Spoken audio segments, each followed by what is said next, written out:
integrada por los siguientes ponentes: Basil Oberholzer, del Global Green Growth Institute. Él estará disertando sobre la gestión del equilibrio de pagos y las restricciones en el equilibrio de pagos y los dilemas y perspectivas al respecto. Él tendrá aproximadamente 10 minutos. Adelante, Basil. Muchas gracias. Hola a todos y a todas. Espero que me escuchen bien. Voy a compartir mi pantalla. Tengo una muy breve presentación.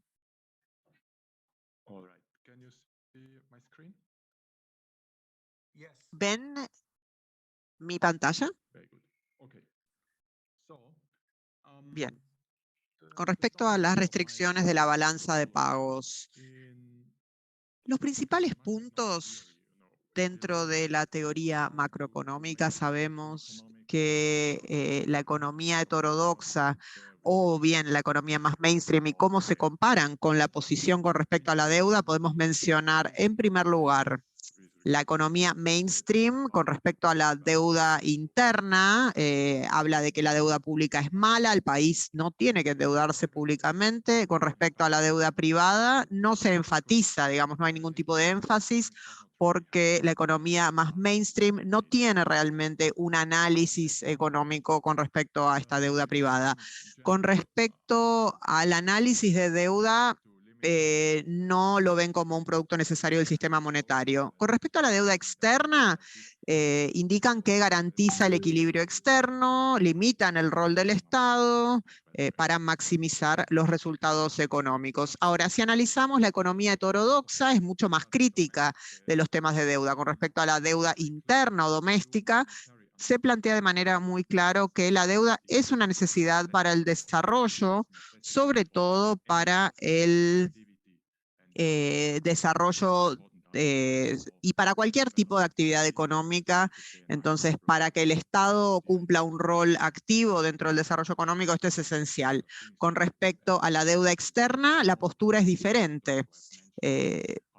Ndongo mencionó esto anteriormente, y lo importante que es distinguir entre la deuda interna y la deuda externa. Las restricciones en la balanza de pagos es un obstáculo muy grave al desarrollo, porque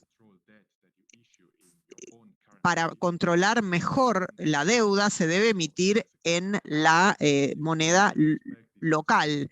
Si uno no respeta esto, lleva a crisis de deuda, devaluación e inflación.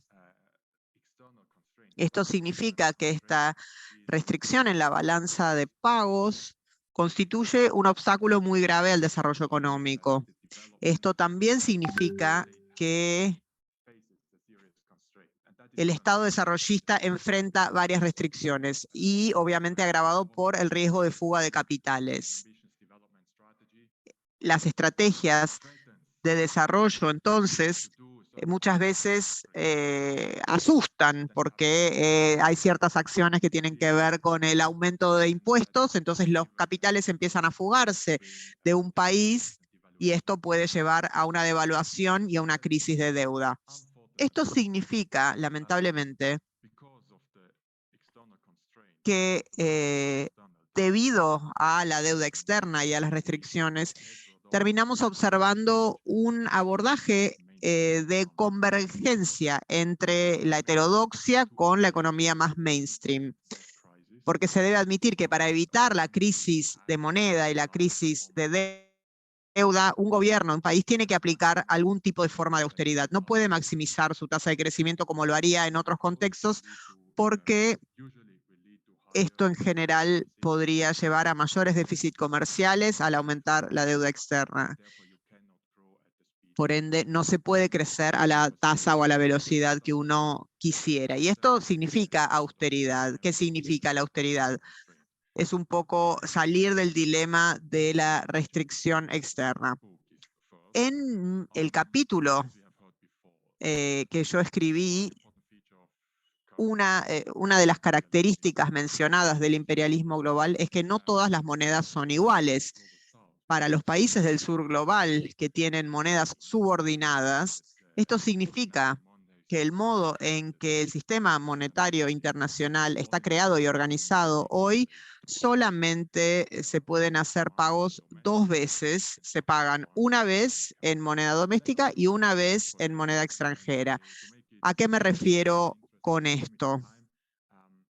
Obviamente no tengo demasiado tiempo, entonces simplemente voy a mencionar algunos ejemplos que son muy importantes en este momento. Sabemos que Zambia fue el primer país del sur global que entró en default por la pandemia de 2019. Actualmente Zambia utiliza 30% de su presupuesto para los servicios de deuda externa.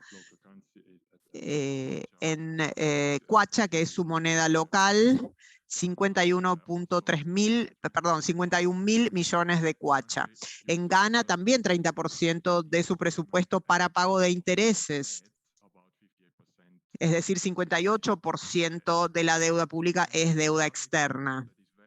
Otro ejemplo muy relevante en este momento, con una perspectiva un tanto diferente, es el caso de Etiopía. Hay muchos otros ejemplos, por supuesto, pero Etiopía tiene un déficit comercial muy elevado que llega a aproximadamente 13.000 millones de dólares y tiene reservas que cubren aproximadamente 3 semanas de las importaciones. O sea que la situación es muy grave en el país. En Kenia, por otra parte, el país está utilizando aproximadamente 16% de su presupuesto en servicios de deuda externa. Actualmente, el gobierno dejó de pagar y en muchos casos no se están pagando los salarios, se están demorando, etcétera, al personal del Estado. Y ellos dicen, no podemos pagarle a los empleados porque tenemos que pagar la deuda. Es decir, están teniendo que elegir entre pagarle a los empleados del Estado y entrar en una crisis de deuda soberana o seguir pagando la deuda. En este caso están decidiendo en favor de seguir pagando la deuda. Ahora, la pregunta que yo quisiera hacerles a ustedes, el dinero que se paga en moneda doméstica, ¿a dónde va? ¿Sí? Porque, por ejemplo, en Zambia, cuando paga su deuda externa, paga en kwacha, Ghana paga en cedi, Etiopía paga en ETB, que es su moneda, y en Kenia su deuda se paga en la moneda local. Pero todos sabemos que los que reciben estos pagos, reciben los pagos en moneda extranjera, en general en dólares o a veces en euros, pero en general en dólares. Entonces, si los pagos se realizan en moneda doméstica, pero en el extranjero se reciben en moneda extranjera, ¿dónde va el dinero que se paga en moneda doméstica? La respuesta es, la destruye el sistema bancario. ¿Y esto qué significa? En primer lugar, significa que los países, cuando tienen que pagar sus obligaciones con el exterior, en moneda extranjera, necesitan moneda extranjera, necesitan divisas. Entonces, en general, exportan para ganar esa moneda extranjera y pagar sus obligaciones de deuda externa. Para poder hacerlo en divisas, lo pagan en general a través de exportaciones. Ese es el primer tipo de pago. Y el segundo pago es que como los pagos internacionales realizados por los residentes domésticos de un país se realizan en su moneda doméstica, en su moneda local, esto va al sistema bancario y a partir de ahí tiene que ser liquidado en moneda extranjera. Entonces, la moneda local que está siendo pagada por los residentes domésticos queda cancelada, es decir, de la balanza de pagos. Y esto quiere decir que la moneda local ya no puede circular dentro de la economía. Entonces, si por ejemplo pagamos por una deuda externa, pago en una moneda local, ¿sí? En kwacha, va al sistema bancario y ahí queda destruido, ¿sí? Lo elimina el sistema bancario. Y ese dinero falta en la economía doméstica. Y la demanda entonces se reduce, por eso es que también se reduce el output en la moneda en el mercado interno. Por eso que los países que tienen que pagar deuda externa pagan a través de ganar primero esa moneda extranjera para hacer el pago y una segunda vez sacrificando parte de su producción nacional o de su producto nacional. Ahora quisiera rápidamente mencionar cómo pueden los países salir de esta deuda y cómo una posible reforma podría contribuir a no solamente estabilizar la producción interna, sino evitar una crisis de deuda en un futuro. Esta es una propuesta que fue primero desarrollada por Keynes, luego por Schmidt y luego por Schumacher. Fue completado por Schmidt en 2014. Es una reforma monetaria que puede ser aplicada por un país de manera unilateral. La primera idea de esta reforma es la siguiente. Solamente unos minutos más. Sí, ya casi termino. La primera idea es,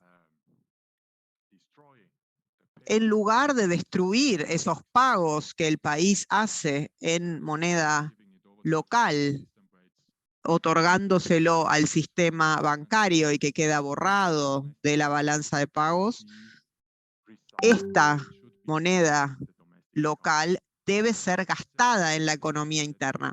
Es decir, en Kenia, el gobierno tiene que pagar deuda externa y por ende no le puede pagar a sus empleados. ¿Cómo puede ser que eso pase si están sacrificando toda esa moneda local y la deuda externa va a ser la misma? Entonces, ¿por qué no pagan esa moneda doméstica que no ayuda en nada en reducir su deuda externa? Entonces, en lugar de hacer esto, ellos podrían utilizar esta moneda local para pagarle a los empleados y al mismo tiempo no afectar lo que sucede a nivel externo, porque eso sigue igual. El problema de la austeridad en los países cuando tienen que pagar sus obligaciones externas nos lleva a ir un paso más allá. Y la idea número 2 indica que en lugar de gastar esta moneda local, o sea, en lugar de destruirla, pero en lugar de gastarla en consumo, las gastamos en inversión productiva, porque esta inversión productiva nos va a brindar nuevos activos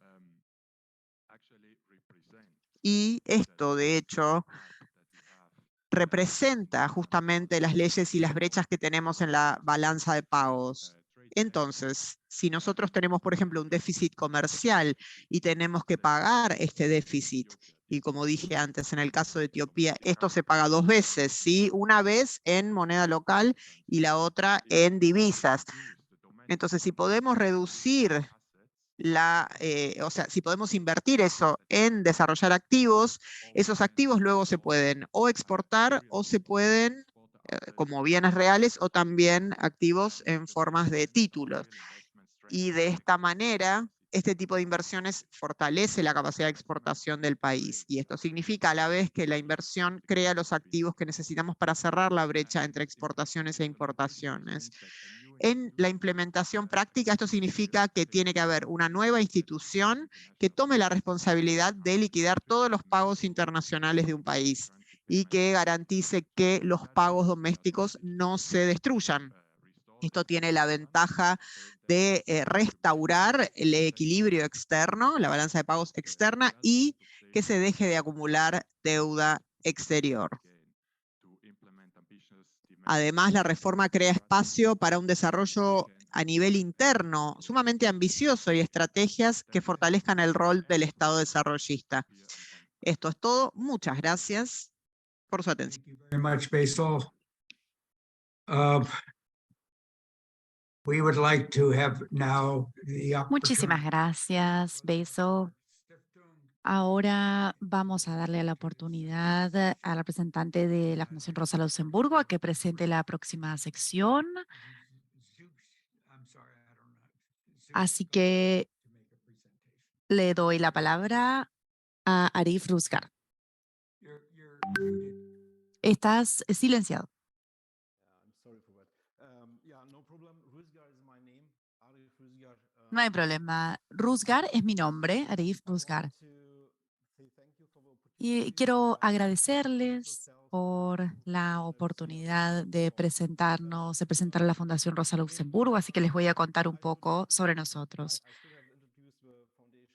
Yo debería haber presentado a la fundación antes de la presentación de Basil, pero bueno, no hay problema con hacerlo después porque estamos muy cerca de lo que mencionó Basil. Yo soy Arif Rusger, soy director del programa de Economía y Comercio de la Fundación Rosa Luxemburgo y estoy en Bruselas. Tenemos muchos representantes extranjeros en varias partes del mundo y quería presentarles a la fundación porque quiero invitarlos e invitarlas a que estén en contacto con los diferentes representantes que tenemos en diferentes partes del mundo y también representamos a personas de diferentes partes del mundo, por supuesto. De manera que pueden contactarse con ellos y con ellas cada vez que tengan alguna opinión o algún evento sobre el sur global, que es el foco principal de la oficina extranjera de la fundación, ¿no? Evaluar las políticas, las propuestas, perdón, de políticas para contribuir al desarrollo de la economía del sur global. La Fundación Rosa Luxemburgo es una organización sin fines de lucro internacional que tiene como objetivo la educación política y está afiliada al partido de izquierda Die Linke en Alemania y estudia procesos políticos y económicos en todo el mundo en colaboración con organizaciones de diferentes partes del mundo. Trabajamos en pos de la participación democrática y también en favor de los grupos desatendidos para contribuir al desarrollo social. Una de las cosas que hago en Bruselas, junto con los demás representantes,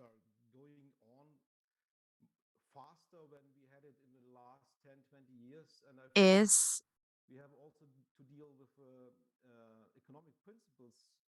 hablar sobre principios económicos que subyacen a los tratados y a las negociaciones en todo el mundo, porque en mi opinión, la teoría económica tradicional es una teoría fuerte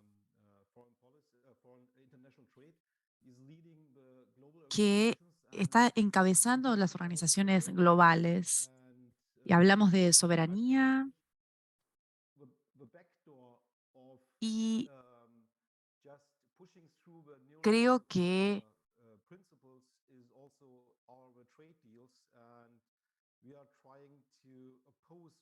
estamos tratando de oponernos a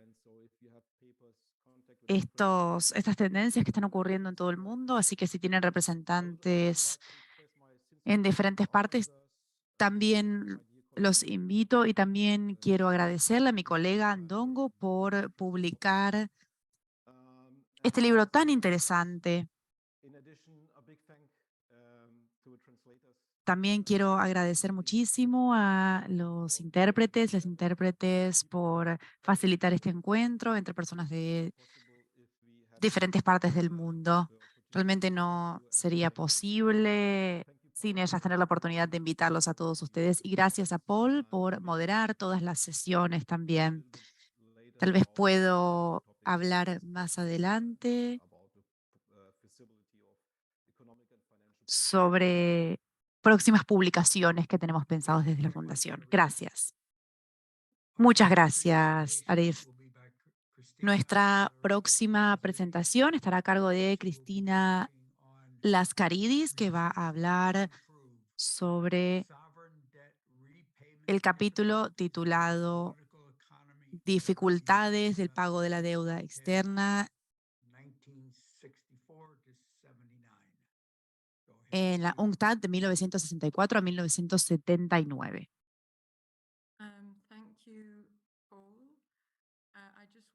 Muchas gracias, Paul. Simplemente quiero verificar que me escuchen bien y que puedan ver mis diapositivas.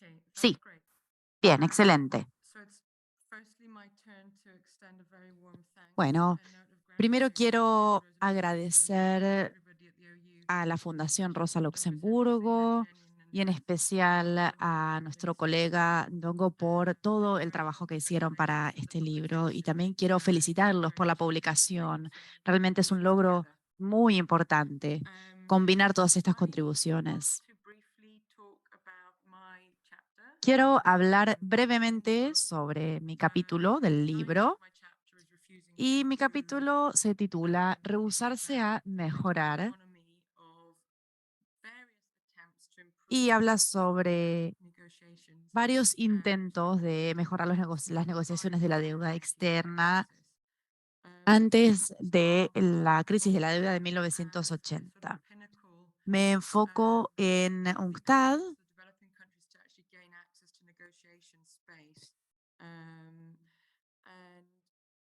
y algunas de las cuestiones que se mencionaron en el panel anterior tienen que ver con mi capítulo. Estoy pensando especialmente lo que mencionó Charles sobre cómo la forma en que se suceden las negociaciones es el resultado de las relaciones de poder y creo que mi poder arroja luz sobre esto mismo.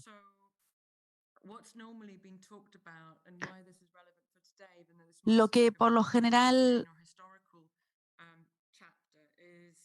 se menciona en este tipo de capítulos históricos, bueno, yo voy a hablar sobre las normas y procedimientos que se formularon de manera ad hoc a lo largo de diferentes décadas para resolver este marco, ¿no? Y la forma en que se produce la reestructuración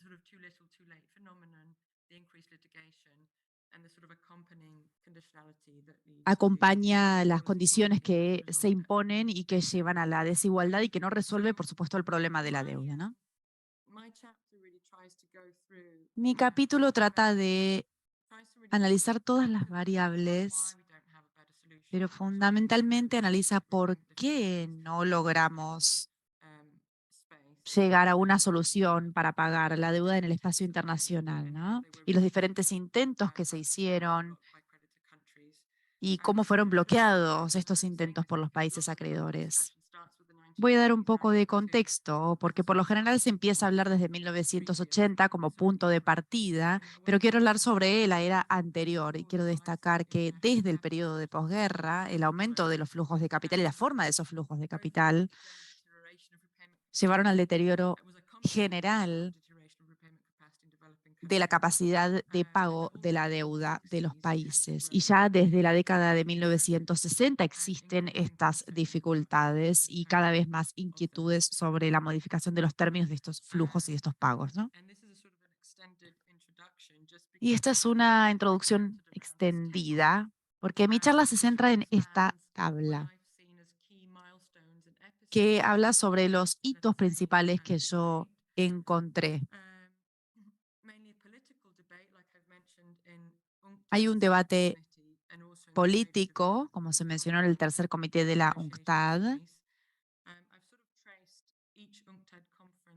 Entonces, yo lo que hice fue analizar cada una de las conferencias de la UNCTAD desde 1964 hasta 1980 y analizar las diferentes posiciones que plantearon los diferentes grupos de países para organizarse como países deudores. El principal grupo es el grupo de los 77. Y con esto también después paso a analizar otros espacios de negociación y otros grupos paralelos. Desde 1960 hubo varias propuestas para aliviar los términos de pago y para equiparar los flujos y el volumen de los flujos con la capacidad de pago.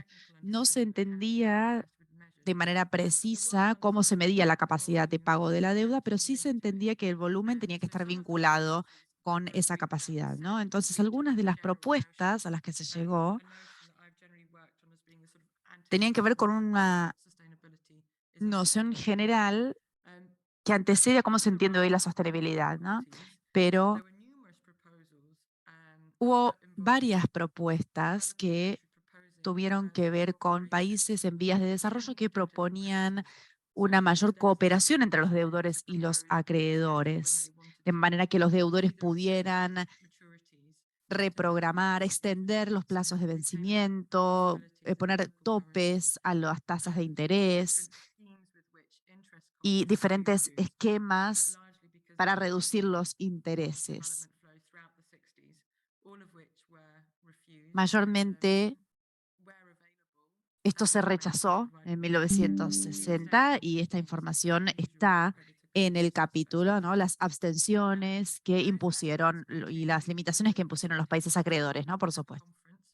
En la segunda conferencia de la UNCTAD hubo un cambio notable. Es decir, no solamente se propuso mejorar los términos de cómo se daban los préstamos internacionales, sino también la necesidad de establecer criterios. Y hay diferentes criterios que se mencionaron. Uno de esos criterios es que hay una gran inquietud por el hecho de que las reestructuraciones estaban apuntadas a ciertos intereses políticos. Entonces hay varios ejemplos que se mencionan de países en vías de desarrollo que piden establecer criterios para la reestructuración basados en reglas acordadas previamente.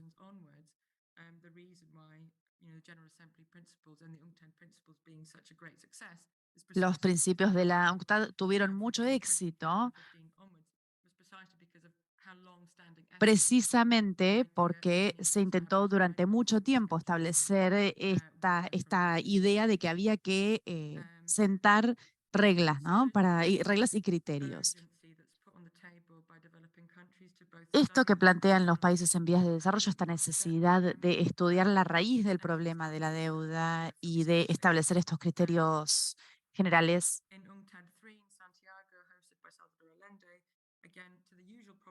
Bueno, y una vez más se hace mucho énfasis en los procedimientos.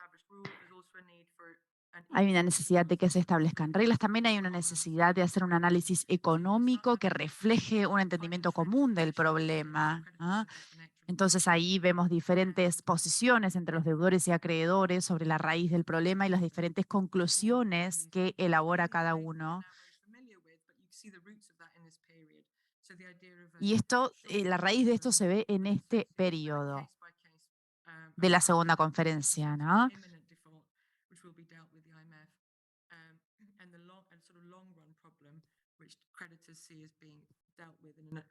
Y los países deudores, digamos, llegan a poder contrarrestar esto y poder realmente plantear un sentido de que están teniendo un problema en común a nivel internacional, ¿no?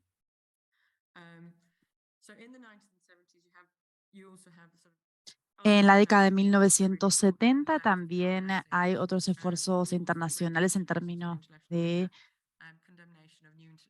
pelear por la justicia social en el plano internacional. Estoy hablando de la NIEO.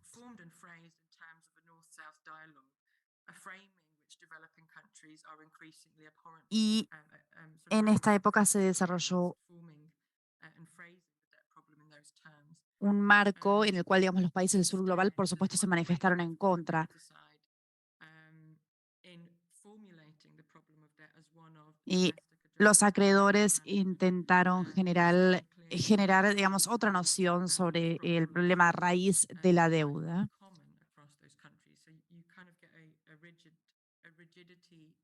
De manera que ahí vemos una rigidez en las explicaciones.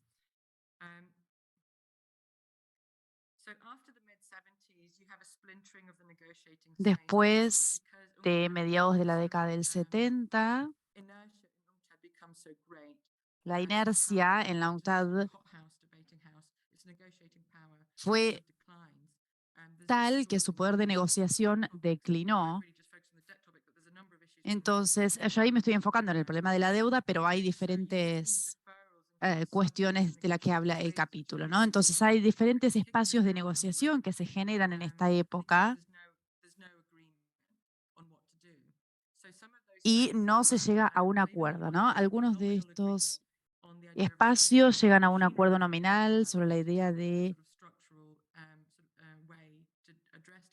establecer una forma estructural de abordar las dificultades, ¿no? Pero no se llega a un acuerdo sobre cómo funcionarían estos procesos o esta maquinaria interna.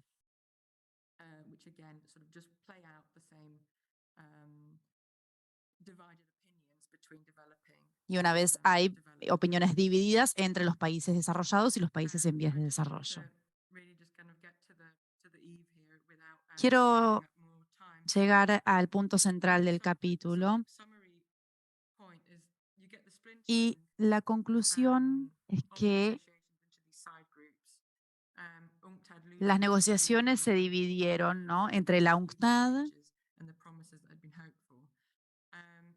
y los otros grupos de negociaciones, ¿no? Y acá surgen muchas promesas, pero no hay consenso sobre cómo avanzar.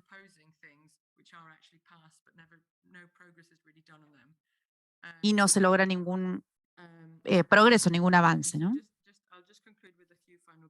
Voy a concluir diciendo que hay algo, una de las conclusiones es que hubo muchísimos intentos por parte de los países en vías de desarrollo en diferentes foros por básicamente terminar con la crisis de 1980. Hubo varias propuestas que fueron bastante moderadas y otras fueron bien estructuradas, pero hubo propuestas en todos los niveles y los países acreedores se negaron a reconocer que existía un problema generalizado, ¿no? E insistían en ver cada problema o cada país como un país aislado. Y esto impactó, por supuesto, en el plano de las negociaciones. Y, por supuesto, que esto generó nuevos problemas de inestabilidad financiera, pero fuera de ese plano de negociación, lo que se vuelve evidente es que los países acreedores no estaban preparados, pero también estaban muy preocupados por la posibilidad de que hubiera un problema generalizado. Entonces, en ese contexto estaban tratando de establecer criterios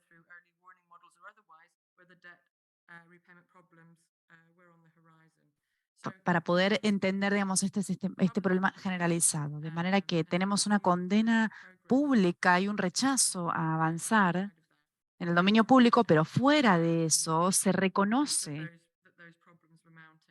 que esos problemas existían y que eran problemas generalizados. Voy a dejar acá y me quedo esperando la sesión de preguntas y respuestas. Muchas gracias. Thank you very much, Christina. And our next presenter. Muchas gracias, Cristina. A continuación estaremos escuchando a Olufunmilayo Arewa de Universidad de Temple de Filadelfia, que hablará de esta resaca colonial en los mercados financieros globales, los eurobonos, China y la deuda africana.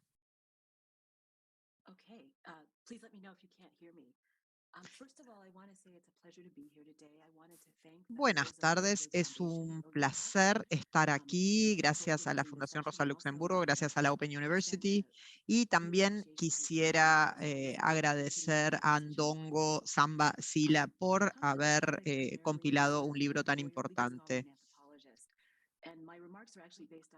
Mis comentarios se basan en otro libro que ya fue escrito anteriormente y estaré hablando de la resaca colonial. Voy a hablar sobre tres cosas. En primer lugar, vamos a hablar de los problemas con el pago de la deuda en asociación al desarrollo. Y también voy a hablar de este periodo posterior al colonialismo y sus consecuencias. En primer lugar, como antropóloga, es importante siempre contextualizar las discusiones actuales sobre la deuda, tanto en términos como tiempo, como de lugar.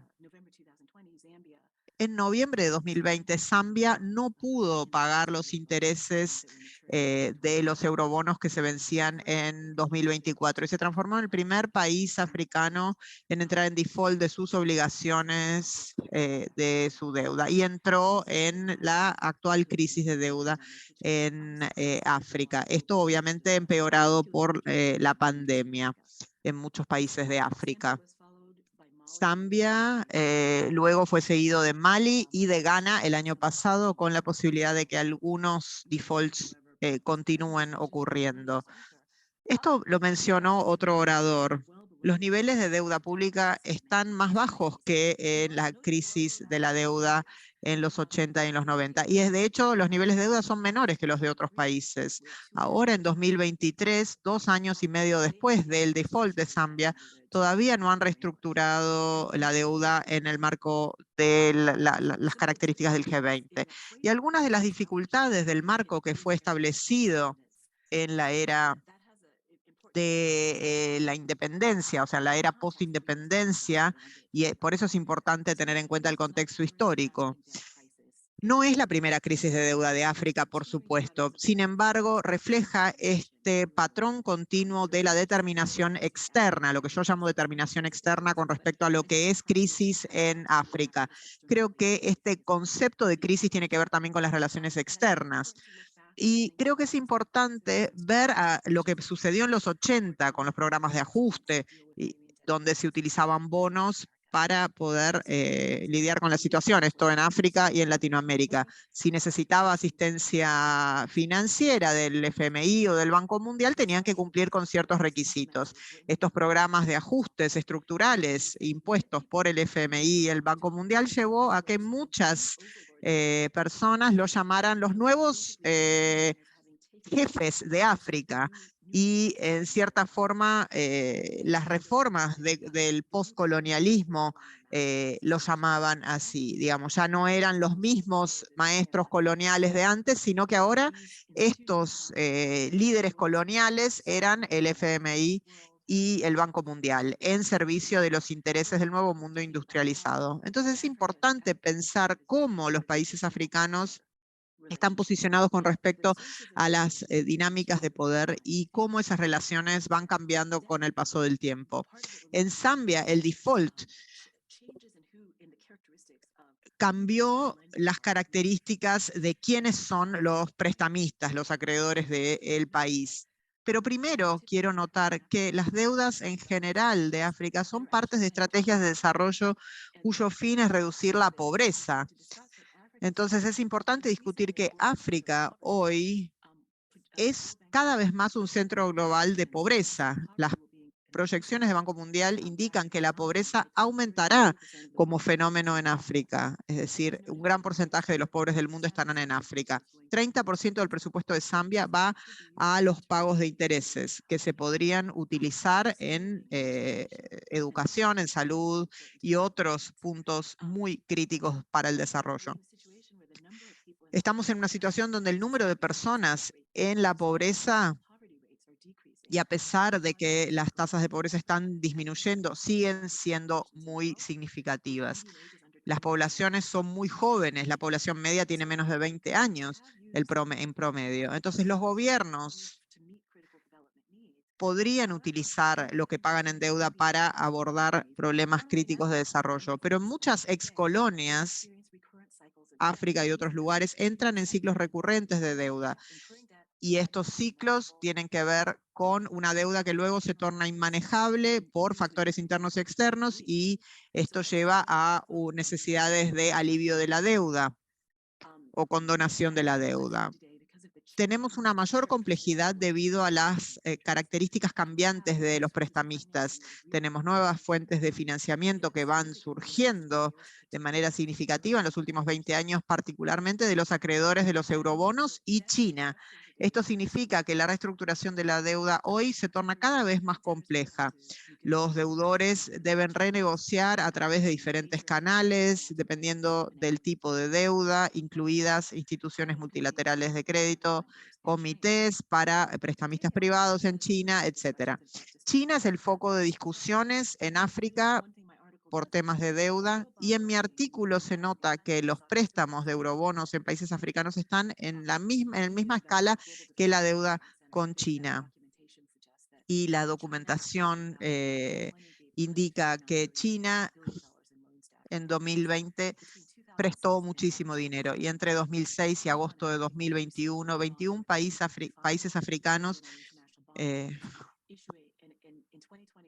emitieron solamente en 2021 11.000 millones de deuda soberana en eurobonos, solamente. Entonces, los nuevos acreedores reflejan estas tendencias que indican que en África cada vez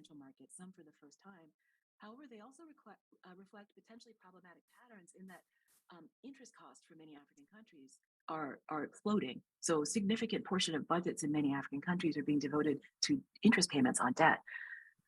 Notably, it's also important to note se queda claro también, y es importante notar, que algunos de los tenedores de la deuda en eurobonos que se emiten en términos del mercado privado con respecto a crisis de deudas y también con muchos prestamistas de instituciones multilaterales, las tasas de interés eran más bajos y la deuda en eurobonos se emite con tasas de interés muy altas.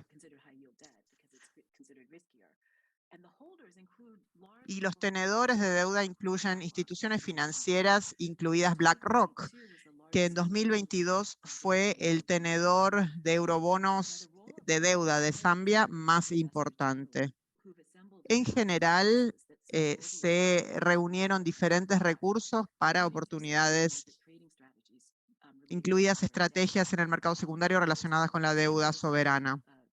En Zambia existe un caso muy interesante en Reino Unido que incluye compra de deuda de Zambia. Zambia tenía que repagar su deuda, pero su inmunidad soberana no fue parte. Por favor, hablar un poco más lento porque los intérpretes no pueden trabajar así. Aumentó a 145 trillones en 2025. Este tipo de prestamistas son muy importantes dentro del mercado de los eurobonos y reflejan recursos que son controlados por pequeños grupos de actores privados, no gubernamentales, que muchas veces tienen apoyo del gobierno desde una perspectiva de políticas. En la era digital no solamente tenemos capital concentrado, sino que también tenemos una concentración significativa en el sector de la tecnología de la información que exacerban las posibilidades de control dentro de un rango de actores privados. Notablemente, entre 2012 y 2020, la deuda externa aumentó un 85% en África y públicamente, y la deuda garantizada públicamente fue un 118%. Esto se debe a varios factores ya debatidos. Por ejemplo, políticas de tasa de interés cero que permiten a inversores como BlackRock buscando países y oportunidades de hacer ganancias. Lo que estamos viendo es cómo entra el gobierno dentro de estos procesos. Los eurobonos, en general denominados en dólares, a veces en euros, que hacen que la gestión sea muy difícil en los países de África. Lo que vemos a nivel estructural y a nivel de reestructuración de deuda, vemos cómo la resaca colonial tiene impacto en las instituciones locales financieras. Y la relación de poder que se establecieron durante el colonialismo prevalecen. Entonces, y Cristina notó que las discusiones con respecto a la reestructuración de la deuda tienen una relación con el debate de la independencia, de la sucesión de los estados, y esto también se retrotrae a la Primera Guerra Mundial. No voy a entrar en detalle, pero es importante mencionar que los países en desarrollo estaban tratando de cambiar las reglas del orden antiguo económico para tener algún mecanismo de reestructuración de deuda y perdieron el argumento. Entonces, la reestructuración de deuda continúa reflejando la dinámica de poder y el colonialismo. Y la falta, la impotencia de los países en África y de otros países en desarrollo frente a estos mecanismos. Esto se refleja de diferentes maneras. En primer lugar, cómo las instituciones económicas establecidas en 1944 continúan excluyendo a los países africanos y otros países en desarrollo dentro de esos marcos. También tenemos relaciones desiguales de poder que surgen y que se hicieron evidentes durante el colonialismo y que prevalecen hoy.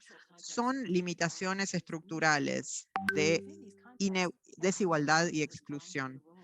Los capitales externos tienen un rol histórico y es importante analizar los patrones y los acuerdos internos que gobiernan esos mecanismos de financiamiento externo.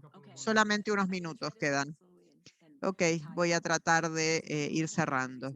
Entonces, lo que se utiliza en los contextos africanos a lo largo de la historia, en muchos casos se han basado en un modelo de extracción de materia prima y de fondos. Y hoy también en datos e información. Esto se basa en explotación, extracción, ha contribuido al fortalecer el déficit y por supuesto no es sostenible. Estos patrones extractivistas son clave en las necesidades de financiamiento. Entonces, lo que se debe saber sobre Zambia es que Zambia, si bien ha tenido que tomar deuda, también ha visto diferentes instrumentos que tienen que ver con empresas mineras que dominan el comercio internacional. Entonces, los modelos extractivos están acompañados con otros arbitrajes a nivel jurisdiccional.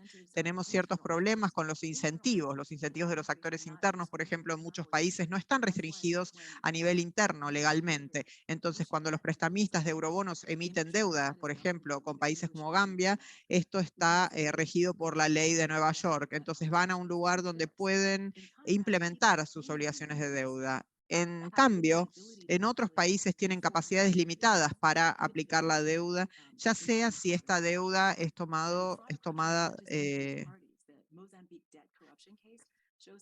Los casos de corrupción de deuda en Mozambique mostró diferentes problemas en la toma de préstamos.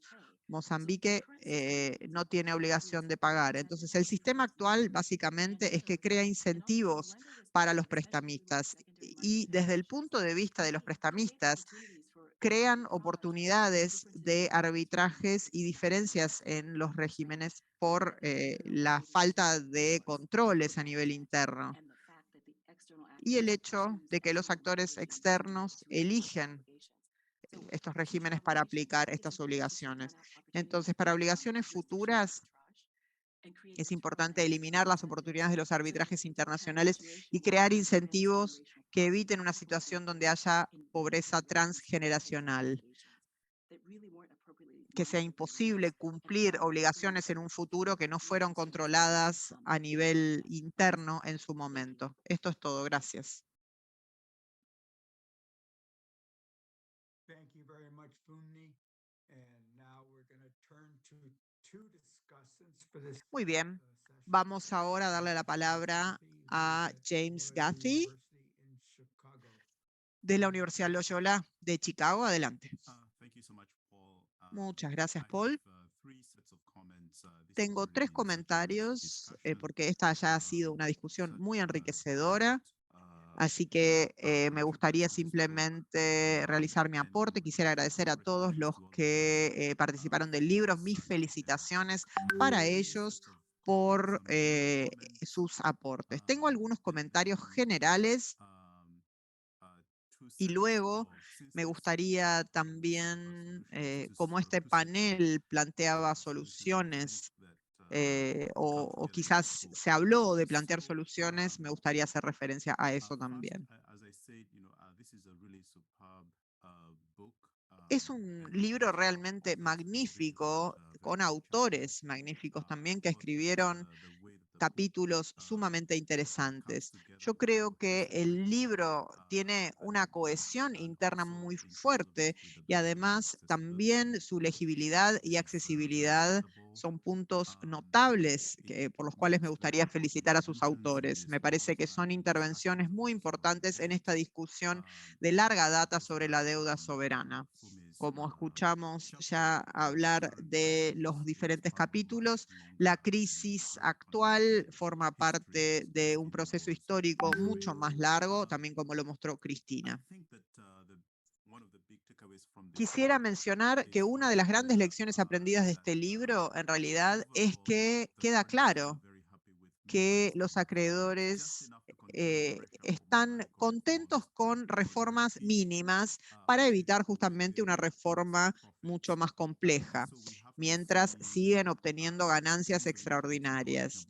Por eso, las iniciativas que se mencionaron, por ejemplo, en Washington, en la reunión del Banco Mundial y el FMI para mejorar el marco general, o las mesas redondas de la financiación internacional, es parte de los esfuerzos que mencionó Cristina, en realidad, de estas reformas mínimas, ¿sí? Reformas mínimas que evitan una reforma mayor, que no hacen casi nada para realmente abordar o solucionar los problemas de raíz en la gobernanza desigual del sistema financiero internacional, si tal cosa existe. En realidad, este sistema está aquí para quedarse, no va a desaparecer. Y entonces, simplemente para agregar lo que dijo Fumi, los 55 países de África están subrepresentados en el FMI, donde tienen tan solo 6,01%. Entonces sabemos que esto es algo que el FMI es Estados Unidos, que tiene 17% de la participación, y las reformas fundamentales que el FMI ha realizado tiene que ver con un 85% de margen. Entonces, esto en cualquier reforma fundamental del sistema, incluida lo que van a discutir este año, la reforma del FMI que fue mencionada. Ni siquiera estamos hablando del Club de París, ni que también, por supuesto, está muy bien representado en el FMI y tiene una mayoría de las tasas especiales, y sabemos que su aprobación es muy significativa en los procesos de renegociación de deuda. En cualquier caso, el segundo comentario general es la fuerza del libro, porque realmente me parece que particularmente en la parte 1 del libro se hace énfasis en las diferentes economías de África y también en Latinoamérica, particularmente en Argentina. Creo que el capítulo de Sudán fue realmente extraordinario por destacar lo que hemos visto en ese país tantas veces, y también otros países como Zimbabue. Creo que son países que no se mencionan lo suficiente en el contexto de la deuda soberana y son casos muy singulares que vale la pena analizar. También me gusta mucho las fortalezas interdisciplinarias y también los diferentes abordajes económicos y que no son los aplicados por el FMI. Así que eso me pareció muy importante en los diferentes capítulos. Y me parece también que el libro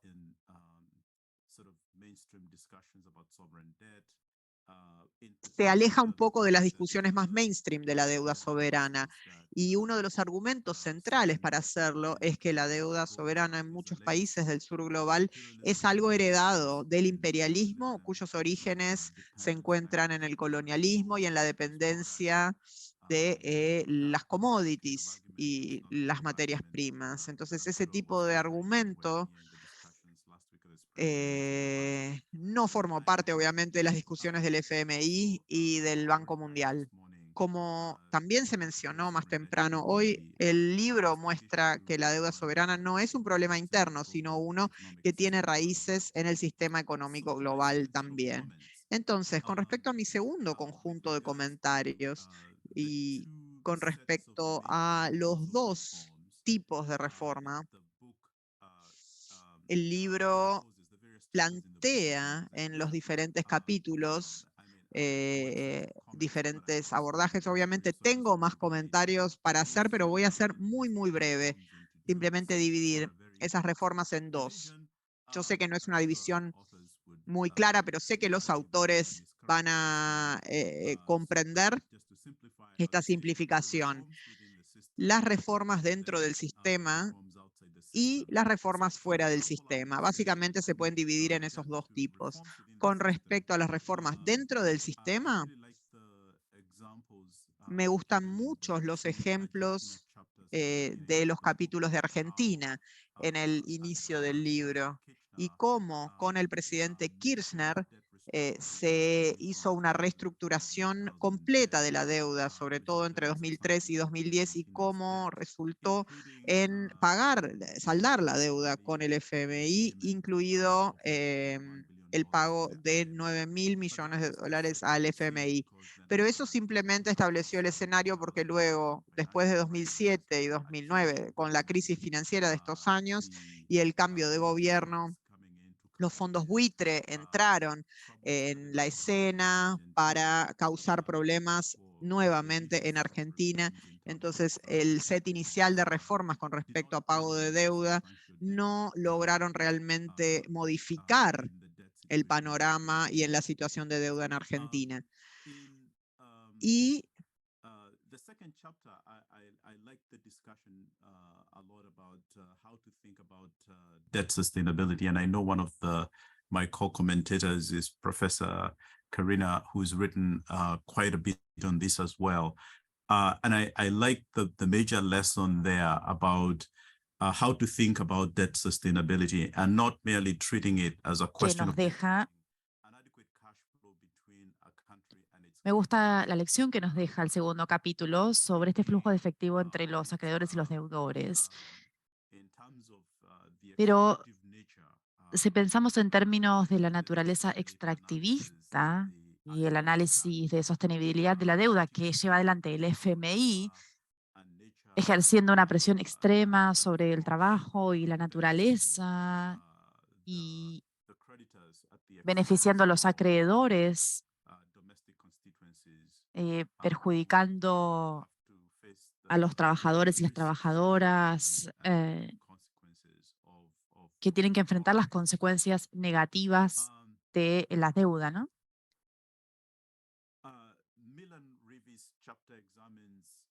El capítulo de Milan Rivey analiza por qué no hay un mecanismo internacional integral para la reestructuración de las deudas, y también analiza en profundidad una propuesta de 10 grupos de la sociedad civil en 2019 para guiar a la reestructuración de la deuda, que recomienda la creación de un organismo independiente bajo las Naciones Unidas. Y esto va en consonancia con la propuesta que formuló el panel encabezado por el secretario general de la ONU en el marco de la crisis financiera de 2007-2009. Pero ese capítulo también habla de las auditorías de la deuda pública, la declaración de nulidad de las deudas públicas, y ya esta mañana hablamos sobre esta adopción de una solución keynesiana a la crisis de la deuda. Entonces, antes de terminar, quiero hablar sobre las reformas sistémicas que se proponen en el libro, en algunos de los capítulos, ¿no?, del libro.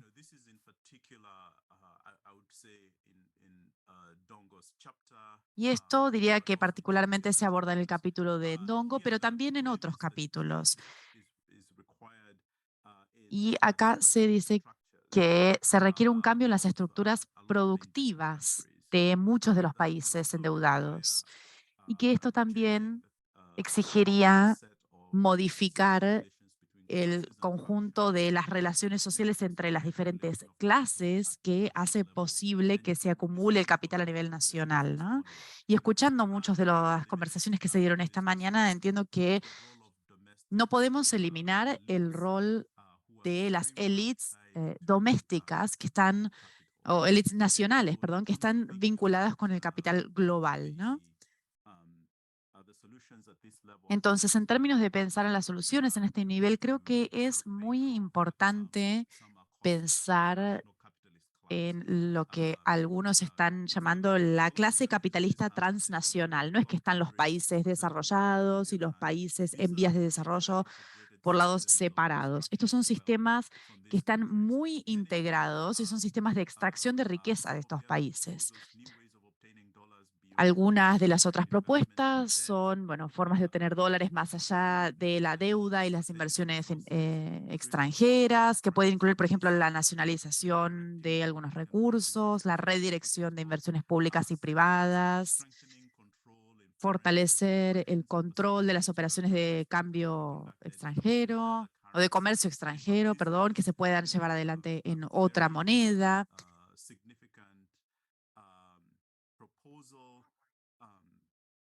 About another minute or so. Okay. Perdón, queda un minuto.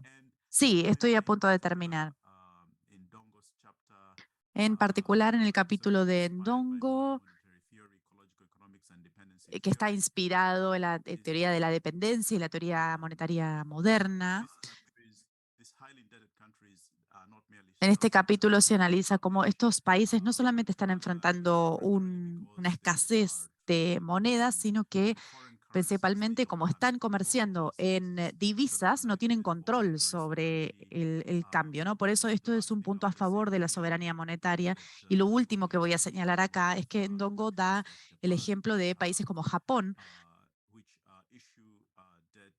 que emiten deuda en su moneda nacional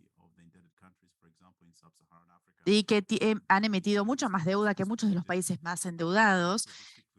Y desde este punto de vista, Ndongo sostiene que la raíz del problema es un problema de falta de soberanía monetaria, ¿no? Y esta necesidad de tener que pagar la deuda, de tomar la deuda y tener que pagarla en divisas. Y para cerrar, bueno, voy a hablar sobre el capítulo de Hardy, donde se habla sobre la necesidad de que los países tomen las riendas y no dejen a otros países hacer las negociaciones por ellos, ¿no? Muchas gracias. Muchísimas gracias, James. Y de hecho, en parte respondiste a una de las preguntas que se escribió en el chat hace unos 45 minutos. Y bueno, hablaste sobre esto mismo que planteaba la pregunta, ¿no? Es decir, estamos analizando y estamos tratando de mejorar.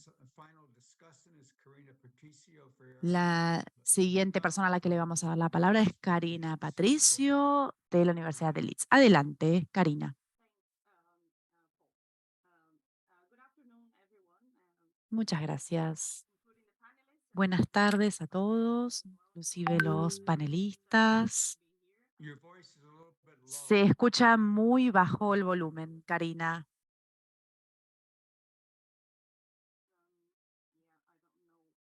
Ah,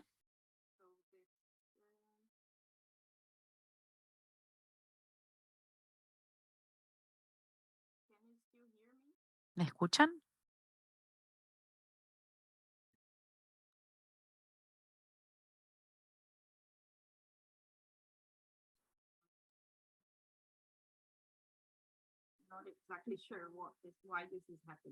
No estoy segura de por qué está tan bajo el volumen.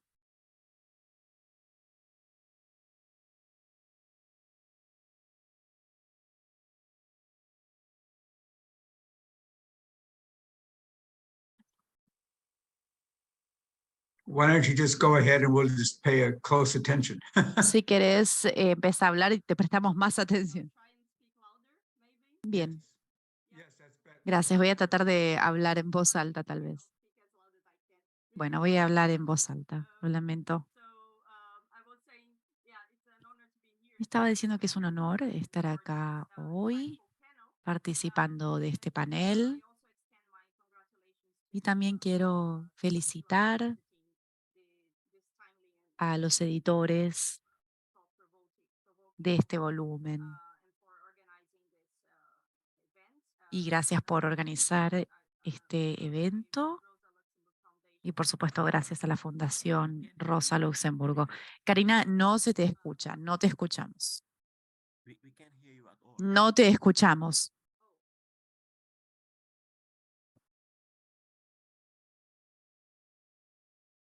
I can hear her. Yo la escucho. ¿Me escuchan? Yes, I can hear you, but maybe some. Sí. ¿Los demás me escuchan? Simplemente para comparar. Sí, sí, te escuchamos.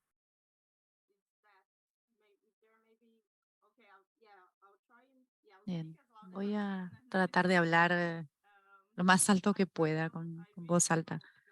Realmente no sé por qué se escucha tan bajo.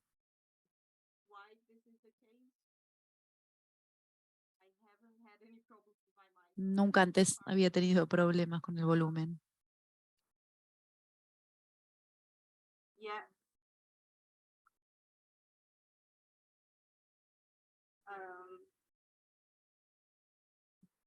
So I think I'll try and speak as loud as I Bien, can. voy a intentar hablar en voz alta en la medida de lo posible, así que les pido disculpas a aquellos que no me puedan escuchar, To disrupt the panel, porque I already did. no quiero interrumpir más de lo que ya interrumpí el panel. Así que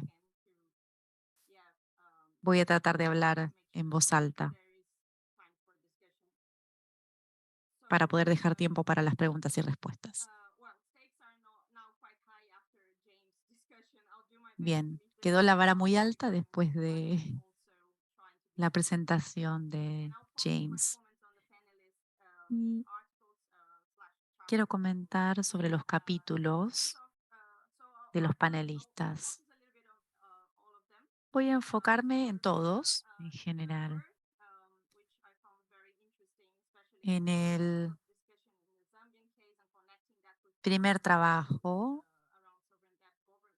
sobre los gobiernos, la deuda soberana y el caso de Zambia, creo que la autora establece muy bien los vínculos con la deuda soberana y también destaca la situación cambiante de los mercados soberanos, en especial en los países de bajos ingresos,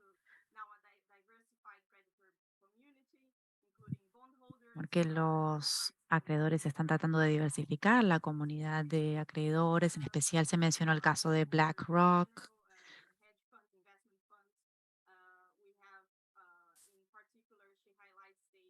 En particular, la autora destaca el rol de China como un acreedor bilateral importante. Entonces, básicamente estamos viendo el paisaje cambiante que incluye a los países de bajos ingresos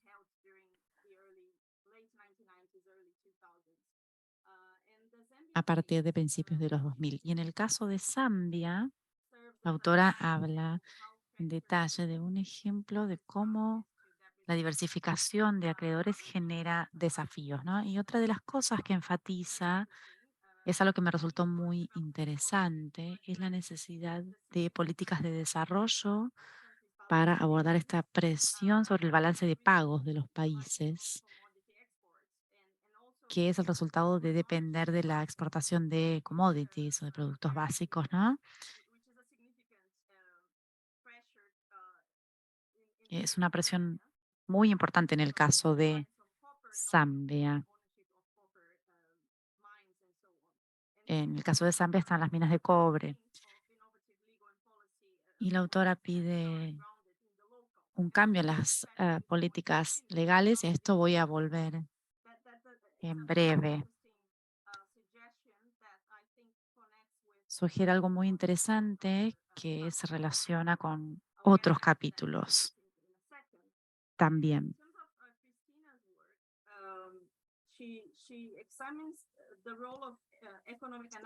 En el trabajo de Cristina se destaca de manera muy clara cómo los actores representan diferentes conocimientos para enmarcar temas de políticas. Su capítulo demuestra cómo la política económica y el conocimiento político en un contexto de poder tiene un rol clave en posicionar las discusiones de deuda soberana. Y creo que su contribución más crucial en este capítulo, pero también en su investigación en general, algo que vengo siguiendo muchísimo, es esas discusiones transpolíticas y también los expertos intergubernamentales que forman parte de esa conversación, para tener un recuento interesante y cómo, pido disculpas, es muy difícil escuchar a la oradora para poder realizar la traducción.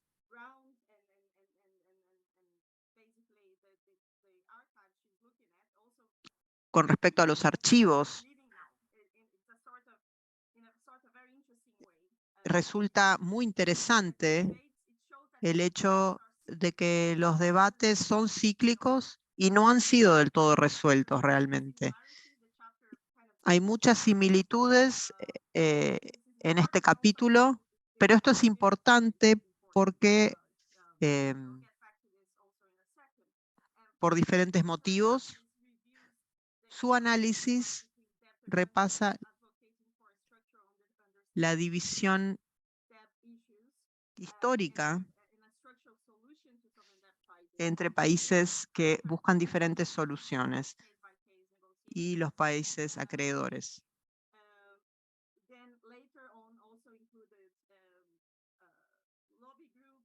Y esto incluye grupos de lobistas, grupos de la industria, etc.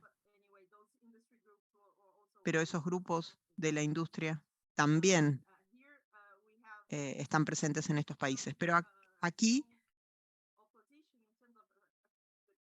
tenemos una oposición muy fuerte cognitiva, en realidad, para entender el problema desde un punto de vista estructural y analizarlo desde las diferentes perspectivas con respecto a cómo se tiene la intención de abordar los problemas estructurales. Y finalmente, se plantean las alternativas de la balanza de pagos con respecto a las balanzas de pagos y explora la posibilidad de una reforma unilateral de estos puntos. Esta reforma sugerida permitiría a los países evitar la acumulación de deuda externa. Desde la perspectiva de los países que no llegan a emitir en otra moneda que no sea el dólar, de manera exógena, están muy limitados porque estos países no controlan realmente la producción. Es por esto que el resultado es el de ciertas confrontaciones diferentes y de estar siempre en medida de pagar cuando se trata de importación. Existen entonces causas estructurales que se basan en la balanza de pagos y en el desarrollo de políticas que requieren de diferentes etapas. ¿Por qué? Si uno tiene que importar bienes para poder producir, para poder desarrollar, cuando se trata de divisas.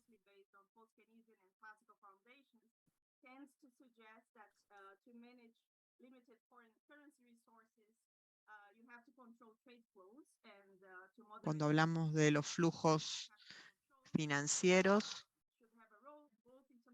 se debería tener un rol para que puedan ser utilizados en inversiones a largo plazo. Te queda un minuto. Voy a ir al punto. Básicamente,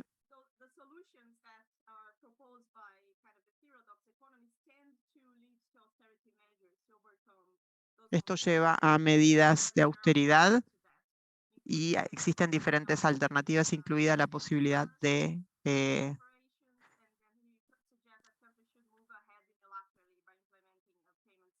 es decir, implementar los sistemas de pago. Y los diferentes procesos. Es por esto que es importante mencionar cómo estos aspectos están interconectados y se complementan unos con otros con respecto a la deuda soberana. That is to be grounded in the interest of debtor countries must take development into consideration when measuring debt sustainability.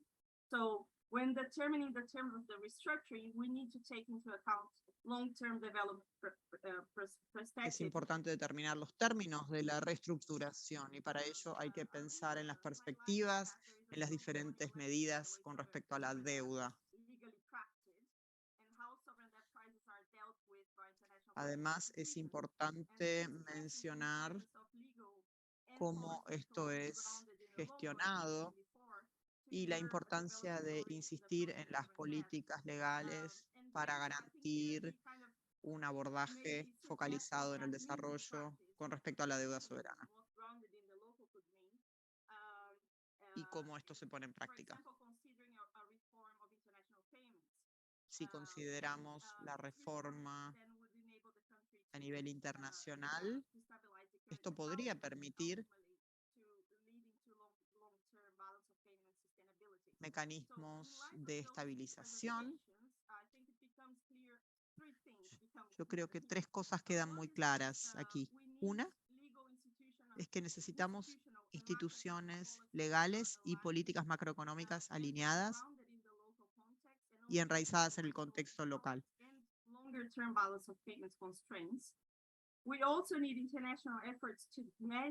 También necesitamos esfuerzos internacionales para desarrollar las capacidades en línea con estas consideraciones y que tengan en cuenta estas restricciones en la balanza de pagos a largo plazo.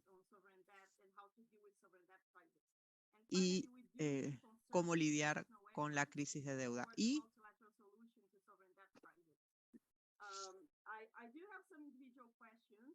tengo algunas preguntas.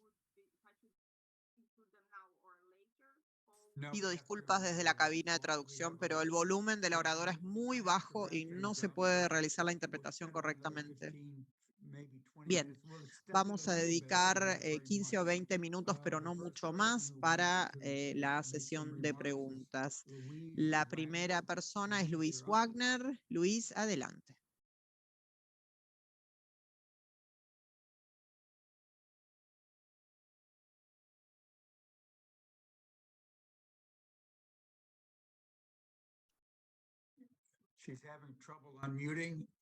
Creo que tiene alguna dificultad para desmutearse.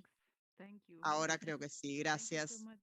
Muchas gracias a todos. Gracias realmente por organizar este evento y también felicitaciones por la publicación de este libro. Quisiera agradecer a Ndongo por haber realmente brindado el espacio y también por darme la palabra.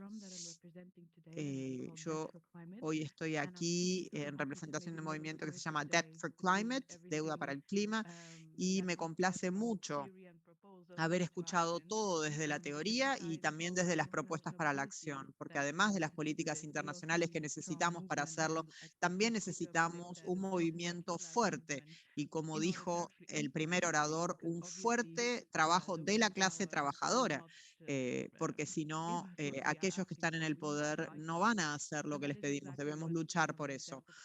Y así es, esto es el trabajo que está haciendo Debt for Climate. Así que voy a presentar esto muy rápidamente para contarles lo que hacemos. Somos un movimiento liderado por el Sur Global. Estamos representados en aproximadamente 30 países. Somos un movimiento muy joven, fundado hace aproximadamente 1 año y medio. Y estamos, de hecho, haciendo una conexión entre los temas de colonialismo y la crisis climática y la deuda, porque la crisis de deuda también está propulsando la crisis climática como una de las fuerzas principales detrás de esto, no solamente fortaleciendo el extractivismo en los países del sur global, sino por otros problemas también. Y todo el dinero debe invertirse en servicios de deuda y esto no deja dinero para poder adaptarse al cambio climático ni para realizarlo de manera soberana para abordar la transición ecológica y económica. Nosotros estamos uniendo movimientos de trabajadores, trabajadoras, movimientos ambientalistas, climáticos y otros activismos para solicitar la cancelación de la deuda y permitir así la transición energética, esto con sindicatos y con la clase trabajadora como protagonistas y no como antagonistas. Muy contenta de estar aquí y, por supuesto, también quería comentarles que estamos realizando un consejo de expertos para apoyarnos, porque es muy importante que cuanto más cerca estemos de los políticos de poder, y es decir, cuanto más podamos acercarnos en el sentido de las negociaciones, obviamente van a surgir además problemas más grandes y habrá mayor resistencia. Quizás si alguno de los expertos que habló aquí está dispuesto a apoyarnos, me gustaría mucho contactarme. Y si quieren ser parte del comité de expertos o formar parte de nuestro grupo en el futuro para poder ayudarnos a desarrollar las respuestas correctas, me gustaría mucho hacerlo. No sé si puedo compartir en el chat. No sé si el chat lo ven todos, pero quizás podemos compartir información de contacto de nuestro movimiento. Y no quiero ocupar más tiempo. Gracias. Thanks so much, Louise, for making your remarks. Gracias, Luis. Gracias por tus comentarios, además de las presentaciones que formaron parte del debate. Ahora sí tenemos tiempo para preguntas, comentarios de cualquier persona que quiera participar. Quizás hay una pregunta para Cristina, de hecho, en la caja de preguntas y respuestas. Gracias, Cristina. Tengo una pregunta para usted. Si bien podemos aprender del mandato de UNCTAD y de las discusiones que indican que los países en desarrollo pueden construir alianzas a lo largo de los años, ¿por qué piensa usted que este Frente Unificado no se ha traducido en un club de deudores soberanos para negociar colectivamente sus deudas frente a acreedores comunes todavía? ¿Por qué no ha sucedido esto? Antes de ver si Cristina quiere responder, ¿alguien quiere agregar alguna pregunta a esta tanda? Pueden utilizar la función de levantar la mano. Cristina, si no, adelante. Muchas gracias, Juan Pablo, por la pregunta. Es muy difícil responder, pero voy a compartir algunas semblanzas. Creo que obviamente se debe dedicar quizás un poco más de tiempo en la construcción de una coalición de deudores.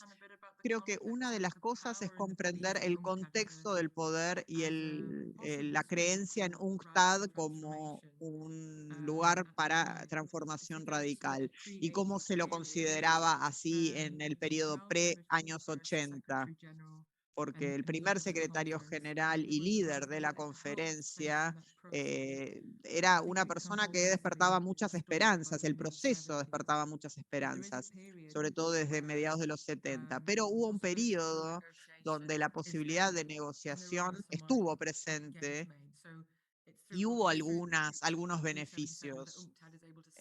Desde el año 77 UNCTAD pudo participar, por ejemplo, del Club de París y eso fue una gran ganancia para poder expresar algunas inquietudes. Otro tema, pensando en este momento, eran cuáles eran los canales de comunicación y cuál era la información conocida. Nosotros sabemos que el Club de París no lo publicita y cualquier cosa que sucede con el FMI, sus estados miembros, no se menciona en la información pública con respecto a acuerdos de FMI. Recién se hace información pública para los ciudadanos después del año 97. Entonces quedaron preguntas sobre cómo funciona la comunicación para poder realmente armar una coalición. Antes de los 80, obviamente, esta era la situación. Entonces queda la pregunta. Y en el consenso de Cartagena y cosas que sucedieron después del 80 fueron un punto de irrupción porque se trataba de una iniciativa regional y algunas cosas eran similares en lo que se había planteado en el G77 y en el grupo de G19, también en estas propuestas en la hay algunas propuestas comunes, pero también hay propuestas específicas con respecto a temas concretos en el momento. Entonces, es una pregunta muy interesante y sería quizás una buena idea ver cómo los países quizás en desarrollo que votaron en contra de ciertos procesos dentro de las Naciones Unidas a lo largo de las décadas como una posibilidad para unirse, movilizarse por fuera de este proceso y también compartir sus aspiraciones, sus decepciones, etcétera. Me parece que en los principios de reestructuración de la deuda, donde no había unanimidad en su momento, me parece quizás interesante rastrear los diferentes interesantes. Hay mucho por hacer al respecto. Espero que haya servido esta respuesta. Gracias.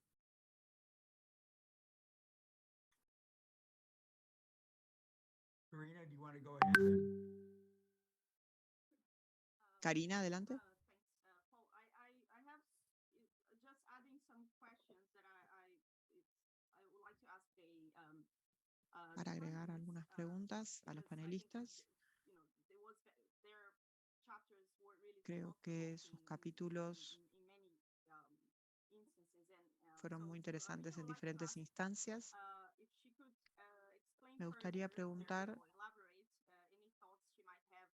si podría elaborar algunas ideas con respecto a este concepto de que la deuda soberana esté enraizada en lo local, particularmente en el contexto de Zambia como país de bajos ingresos, porque en el caso de Zambia hay una parte importante de la deuda que técnicamente es en moneda local. Esto fue planteado por el FMI.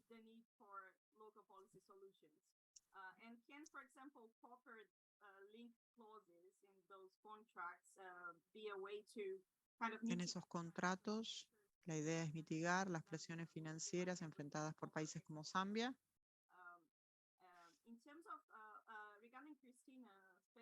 Y con respecto a Cristina y a sus puntos, pido disculpas de la cabina de interpretación, pero es un esfuerzo enorme interpretar a este volumen. No lo puedo realizar. Retomaré la interpretación cuando el volumen aumente. Gracias. Translate their economic considerations into a technical framework for the measurement of debt sustainability. In your view, why has this been the case, and what steps could be taken to overcome this challenge? And Basil, I know this is not the focus of the chapter, but could you elaborate on how the discussions on balance of payments constraints and the Quizás Basil puede hablar de las restricciones de la balanza de pagos y cómo esos problemas pueden informar el análisis macroeconómico.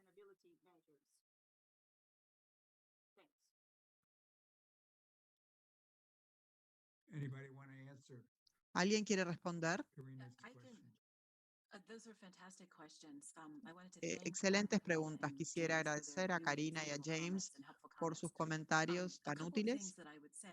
Un par de First cosas of all, I que think puedo that decir. En primer lugar, creo que James mencionó esto de la élite transnacional, porque durante el colonialismo las posesiones coloniales no eran para las personas locales, entonces internamente las estructuras de gobernanza no están enfocadas en lo local. Entonces creo que este concepto de enraizadas en lo local es darle más consideración a los aportes de la población local. En primer lugar, por ejemplo, en Zambia y en otros países de África sigue habiendo economías que tienen que ver con las elecciones de los británicos. Los británicos hicieron un mapa de los diferentes productos que necesitaban en diferentes partes del mundo. Entonces, hay una diversificación económica que se hace necesaria y la gestión de estos recursos.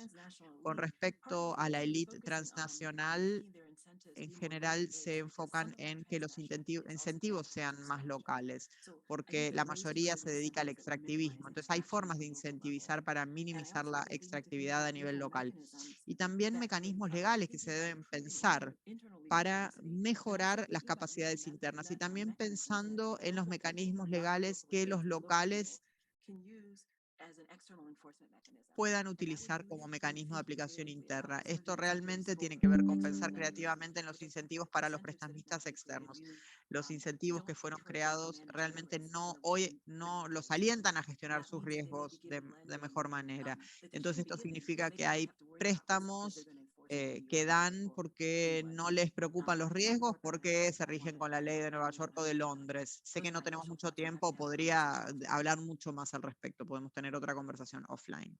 We have been told that we can extend for several more minutes discussion, so don't be too worried about time. Anybody else?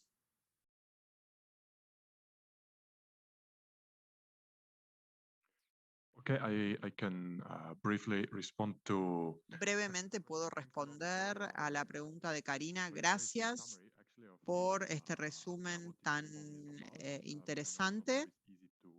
Sé que no siempre es fácil entender a primera mirada. Básicamente, la balanza de pagos, en realidad, sabemos que hay un dilema con respecto a esto, porque lo que queremos sugerir son estrategias que son diferentes de lo que sucede con las instituciones financieras principales. Y esto funciona siempre y cuando consideramos la economía doméstica. Ahora bien, cuando empezamos a pensar en incluir al resto del mundo y las relaciones económicas internacionales, esto se hace muy difícil y el tema de la deuda externa constituye una restricción muy potente. Es por esto que lamentablemente estos puntos convergen en nuestro análisis cuando pensamos en el FMI.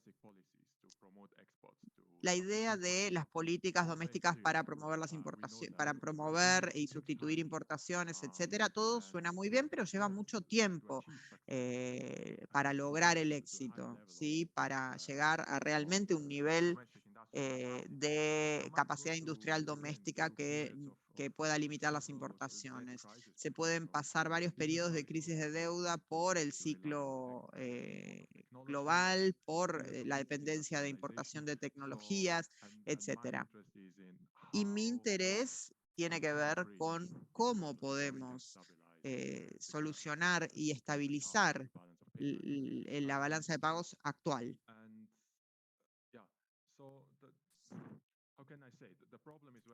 Entonces, el problema es bien reconocido a nivel macroeconómico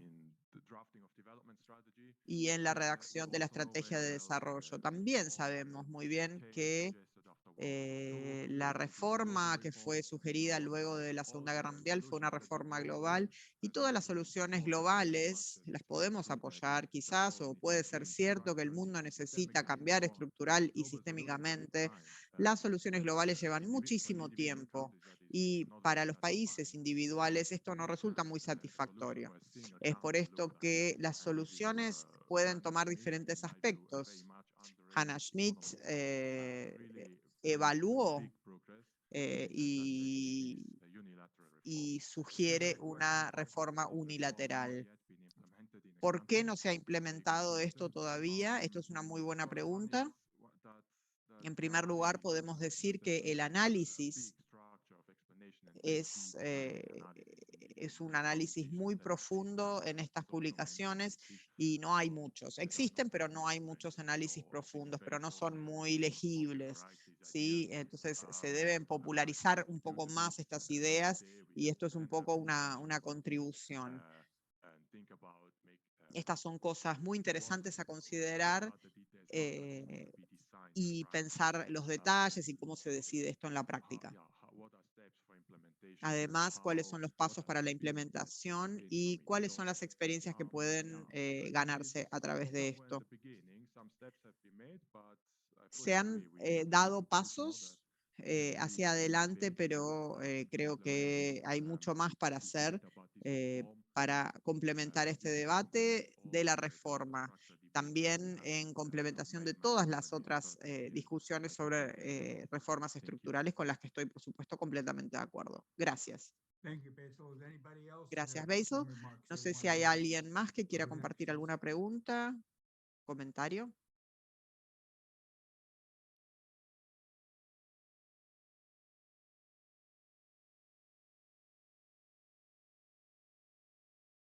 If I may, Paul, Si Go puedo ahead. yo, Paul. just to follow on Basil's point, I do see Basil's point. Yo sé lo que entiendo lo que plantea Basil con respecto a su propuesta, un poco keynesiana, es decir, una solución dentro del sistema. Creo que parte de la discusión que plantea este libro justamente es pensar en este problema del endeudamiento con con un punto de referencia histórico de más larga data. Todas las cuestiones que menciona Basil con respecto a la balanza de pagos, en respuesta a la pregunta de Karina y el uso de las reservas, del modo en que las planteas, son problemas que en la era moderna en realidad datan incluso antes del sistema actual. Si uno se retrotrae al inicio del siglo XX, Haití se enfrentó a uno de estos problemas como una república que estaba en esta situación. El sistema de recaudación de deuda fue bloqueado por los militares estadounidenses en los puertos de Venezuela, de Haití o incluso en el Banco Central. Y el sistema moderno introdujo el arbitraje como alternativa y los mecanismos modernos incluso antes del FMI. En el Tratado de 1915 entre Estados Unidos y Haití se estableció el mecanismo que vemos hoy, ¿sí? Todavía en el FMI. Y me da mucho escepticismo pensar que pueda haber un mecanismo de reforma dentro de este sistema que puedan producir realmente un cambio significativo. Simplemente mantienen la situación a lo largo del camino, siempre que se quiera jugar dentro del sistema. Para mí los problemas ya se han transformado en sistémicos y estructurales, no son episódicos. Y realmente se debería hacer algo completamente diferente para poder abordar estos problemas. Y no estoy sugiriendo que las soluciones sean delinquir, pero sí me parece que en este libro, digamos, no estoy proponiendo no pagar, pero en los diferentes capítulos, justamente el valor es la discusión, no tanto la solución, ¿sí? Esperando que el debate se propulse y se vea, por ejemplo, si en el contexto de la discusión por el clima se va a mencionar la deuda y si esto va a continuar, por ejemplo, si la transición energética va a continuar haciendo que los países se endeuden. Gracias. Tenemos un par de personas que han levantado la mano, pero quiero decir que tenemos una pregunta final, que es ¿cuál es el rol de las instituciones regionales y subregionales para asegurar un enfoque unificado con respecto al problema de la deuda? No sé si alguien quiere responder esto, pero tenemos 5 minutos máximo, ¿sí? Por favor. Cristina, yo sé que habías levantado la mano. Yeah, we don't have much time, so I'd like to just give the floor to Charles if he's still wanting to. Quisiera darle la palabra a Charles, en realidad, pero la idea era responder. Pero le doy la palabra a Charles. Es una pregunta para Basil. La mecánica de la deuda soberana.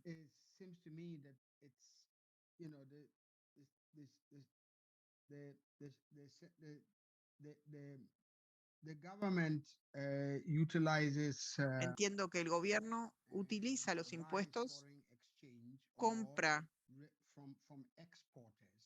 digamos, las divisas de los exportadores o la fuente de los flujos financieros, los mantiene en alguna reserva y luego utiliza ese fondo de reserva para pagos. Entonces,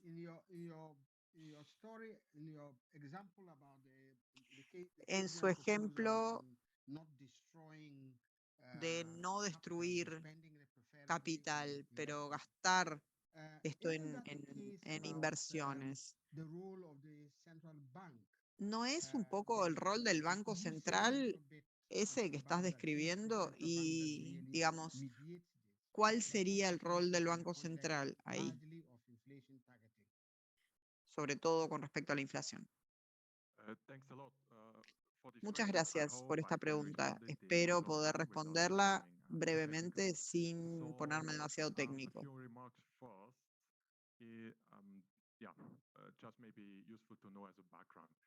Quizás les resulte útil saberlo. La propuesta está inspirada por Keynes, sí, pero al mismo tiempo aborda una brecha que es parte del plan de Keynes luego de la Segunda Guerra Mundial, porque creo que Keynes había dejado esta laguna sin colmar, porque él empieza con el análisis de los pagos dobles, los pagos duales. Este es uno de los comentarios. Con respecto a mi presentación, solamente por motivos de simplicidad consideré el sistema bancario, que incluye el Banco Central y los bancos comerciales de un país. Obviamente uno puede diferenciar esto y se puede complejizar más o menos en la realidad, pero los mecanismos básicos van a ser los mismos. Simplemente se trata de tomar el sistema bancario como una única institución. Ahora, con respecto a su pregunta, con respecto al Banco Central, brevemente, déjenme considerar qué pasa cuando hay un excedente o hay un superávit en un país. El superávit, en un caso de superávit, imaginemos que llegan divisas a un país y para que le lleguen al destinatario,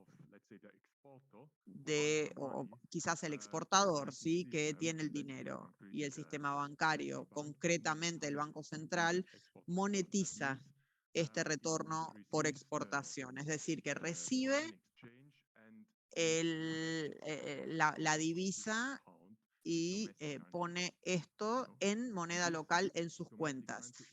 Esta moneda local es como creada a partir de la nada, es la contraparte de la ganancia en moneda extranjera y permite esta creación de dinero que justamente permite ocuparse del mercado interno porque esta cuenta está en moneda local en general. Esto significa que siempre y cuando haya superávit, es una fuente adicional de generación de dinero. Y es por esto que sabemos que los booms de las commodities que llevan a olas de mucho dinero que ingresa, se crea inflación. ¿Por qué? Porque esta gran demanda de la economía doméstica eleva, por ejemplo, los precios de las propiedades, porque hay nuevo dinero que tiene que ser monetizado. Y si sucede lo contrario, uno paga esta moneda doméstica y el sistema bancario o el Banco Central completa ese pago en moneda extranjera. Entonces, la moneda local que fue creada durante el boom regresa al sistema bancario y era dinero que había sido creado a partir de la nada en este boom que se había dado. Ahora, en momentos de déficit, puede ser distribuido nuevamente. Entonces, imaginemos qué sucedería con los países que de hecho no enfrentan muchos periodos de superávit, solamente déficit. Perderían dinero todos los años. ¿Por qué deben pagar este dinero doméstico pero no va a ningún lado? Uno puede pagar todo lo que quiera en moneda doméstica. Esto no afecta el nivel de deuda que tenemos en moneda extranjera. Entonces espero que haya quedado más claro. Podemos seguir una discusión más detallada, por supuesto, por otro canal. Muy bien, creo que tenemos que cerrar. Ya nos pasamos 15 minutos de la hora de cierre. Quiero agradecerle a todos y a todas muchísimo por sus presentaciones, a los autores, por supuesto, a Ndogo, a los intérpretes y a las intérpretes y todos los que realizaron y organizaron estas sesiones. Para mí fue realmente excelente y me complace mucho haber participado como moderador y les deseo lo mejor a todos y a todas. Gracias. Thank you, everyone. Thanks, everyone.